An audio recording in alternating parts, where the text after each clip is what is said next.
최고위원회의 시작하겠습니다. 내일부터 이른바 입틀막법이 시행이 됩니다. 오늘 최고위원회의 시작하기 전에 저희들이 이 법의 부당함을 알리기 위해서 검정색 마스크를 쓰고 입장을 했습니다.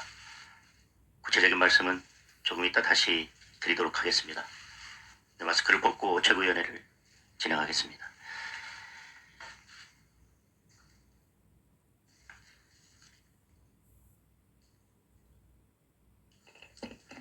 먼저 특검에 대한 말씀을 드리겠습니다. 참정권 회복을 위한 특검에 대해서 또다시 민주당이 침대 특검 작전을 들고 나왔습니다. 통일교 특검 때처럼 말로만 특검을 한다고 이야기하고 드러누워서 시간만 끌다가 결국은 특검을 무산시키겠다는 작전입니다. 민주당 특검 추천 배제가 궤변이라고 합니다. 그동안 국민의힘 배제 특검을 수없이 밀어붙였던 것을 기억 못하는 겁니까? 선관위를 이 지경으로 만든 것이 민주당입니다. 제3자 추천 특검이 현실적이고 공정하다고 주장합니다. 그러면 그동안 민주당이 밀어붙인 특검들은 비현실적이고 불공정했다고 스스로 인정하는 겁니까? 수사 범위도 이번 사태와 선관위 내부로 제한하겠다고 합니다. 이야말로 진상규명을 거부하겠다는 무책임한 목리입니다. 투표함에서 지난 선거 투표 용지들이 튀어나왔습니다. 선거 당일 서영교 의원과 노태학 전 위원장이 통화한 사실까지 드러났습니다. 과거부터의 모든 진상을 규명하고 선거 카르텔까지 뿌리를 뽑으려면 수사 범위 제한이야말로 어불성설입니다. 다시 한번 강조합니다. 이번 특검은 처음부터 국민이 요구했고 결국 국민이 민주당의 특검 수용까지 관철시킨 특검입니다. 국민이 바라는 특검은 야당 추천, 수사 범위 무제한입니다. 그래야 국민이 수사 결과를 믿을 수 있습니다. 민주당이 했던 특검대로만 하면 됩니다. 지금도 이재명 박친구 위초란이 선관위를 장악하고 있습니다. 이 순간에도 증거를 인멸하고 있습니다. 1분 1초가 급합니다. 침대 특검으로 버틴다면 결국 정권 몰락의 속도만 높아질 것입니다. 결국 국민의 퇴장 명령을 받게 될 것입니다. 즉각 제대로 된 국민 특검을 수용하기 바랍니다. 민주당이 법사위를 독식한 것으로 모자라서 사실상 필리버스터를 없애고 패스트트랙을 강화하겠다고 합니다. 국회 본회의장을 민주당 의총장으로 만들겠다는 심산입니다. 이재명 재판 취소 특검을 밀어붙여야 하는데 야당의 목소리가 국민들에게 생중계되는 것이 두려운 겁니다.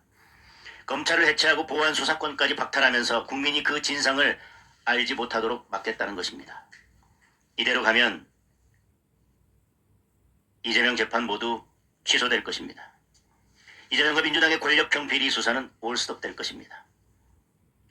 최근 광주 여고생 피살 사건만 봐도 이재명 사법 쿠데타의 피해는 고스란히 국민들에게 돌아갑니다. 최고위원회를 시작하면서 말씀드렸지만 내일부터 개정 정보통신망법, 소위 입틀막법도 시행됩니다. 공소 취소를 앞두고 기존의 레거시 언론은 물론 유튜버들 입까지 모두 틀어막겠다는 것입니다. 정부가 아무렇게나 가짜뉴스 딱지만 붙이면 과징금이 최대 10억입니다.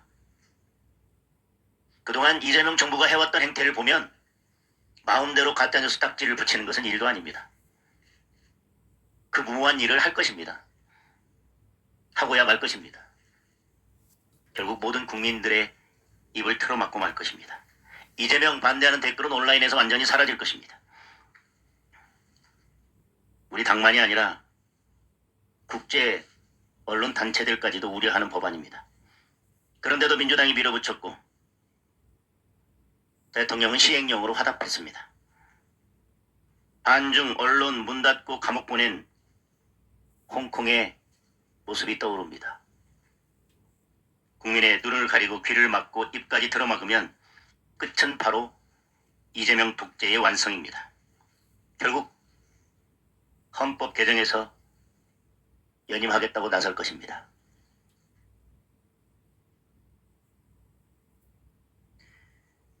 지금 이야기하는 원포인트 개정, 헌법 개정도 아마 그를 위한 빌드업일 것입니다.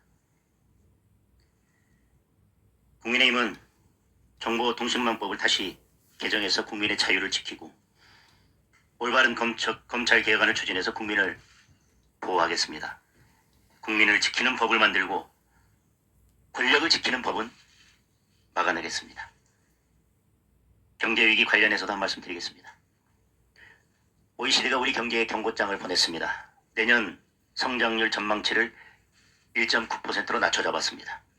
정부 부채 비율 전망치를 수정해서 내놓으면서 이미 정부 부채 비율이 GDP의 50%를 넘었다고 밝혔습니다.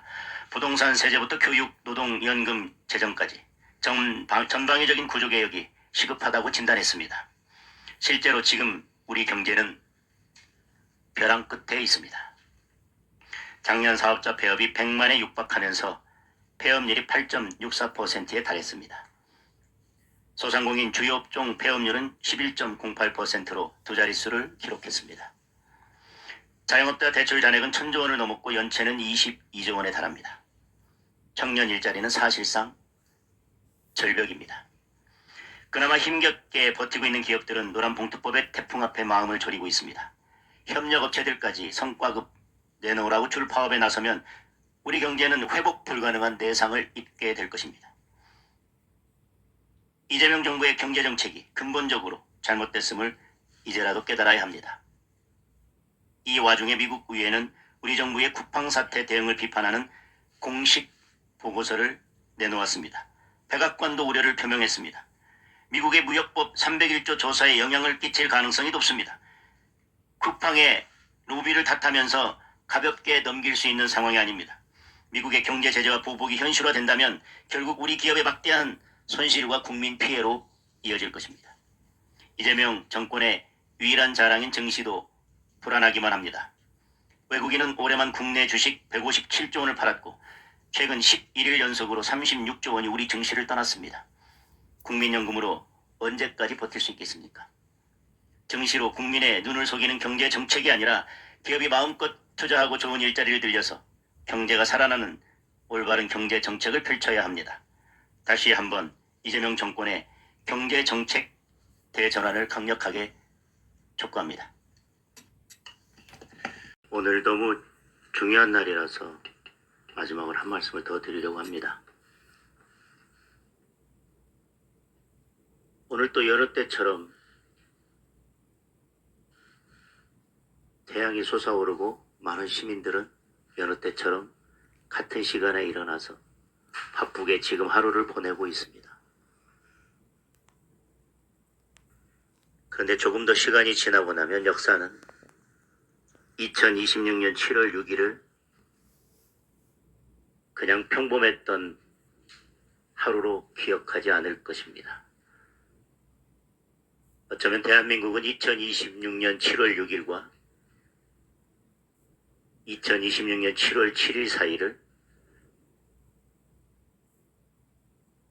큰 선으로 그어놓게 될 것입니다. 많은 분들이 입틀막법에 대해서 말씀하셨습니다. 제가 여러 번 말씀드렸지만 독재는 침묵을 먹고 자라납니다. 검찰을 해체한다고 했을 때 검찰이 자신들이 가지고 있는 칼과 방패로 온몸으로 막아냈더라면, 그리고 목소리를 냈더라면 그 다음 사법부 장악은 없었을 것입니다. 우리가 법원 앞에 가서 계속 규탄대회를 하면서 그 다음 사법부가 대상이 될 거라고 말씀드렸습니다. 이 독재의 칼날이 곧 사법부의 심장을 관통할 것이라고 말씀드렸습니다. 그런데 사법부는 스스로 지키기를 포기하고 대통령에 대한 5개 재판을 모두 중지시키고 스스로 권력의 하수인이 되기를 선택했습니다. 검찰과 사법부가 무너질 때 우리가 피투하는 심정으로 그 다음은 언론이 될 거라는 말씀을 드렸습니다. 그래서 언론이 검찰 해체와 사법부 장악을 제대로 보도하고 국민들의 목소리를 제대로 알려야 된다고 말씀드렸습니다. 이제 그 칼끝이 내일부터 언론을 찌를 것입니다. 제가 보기에는 지금 언론은 침묵하고 있습니다. 오늘 말씀드린 보안수사권, 6.3 지방선거에 대한 특검, 배재고 사태, 대한민국에서 납득할 수 없는, 용납할 수 없는 일들이 벌어지고 있지만 맨 앞에서 국민들의 목소리를 전해야 될 언론이 그동안 침묵하고 있었기 때문에 결국 내일부터 독재의 칼이 언론을 향하게 된 것입니다. 역사는 2026년 7월 6일을 대한민국 민주주의가 사망한 날로 기억할지도 모릅니다. 이제 오늘 우리는 대한민국 민주주의의 종언을 고하고 있는 것인지도 모르겠습니다.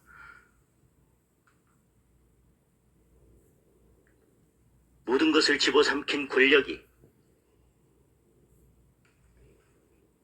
이제 국민의 입마저 집어삼키려 하고 있습니다. 국민의 입을 대변해야 될 것은 언론입니다.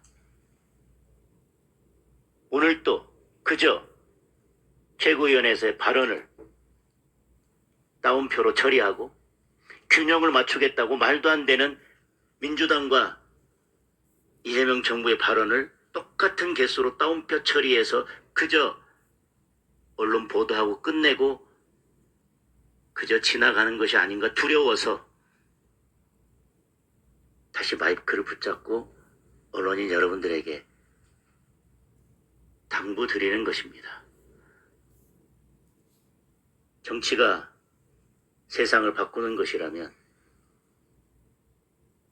비록 국회의원 배지를 달고 있진 않지만 가장 큰 권력으로 대한민국의 변화를 이끌어가는 것이 언론입니다.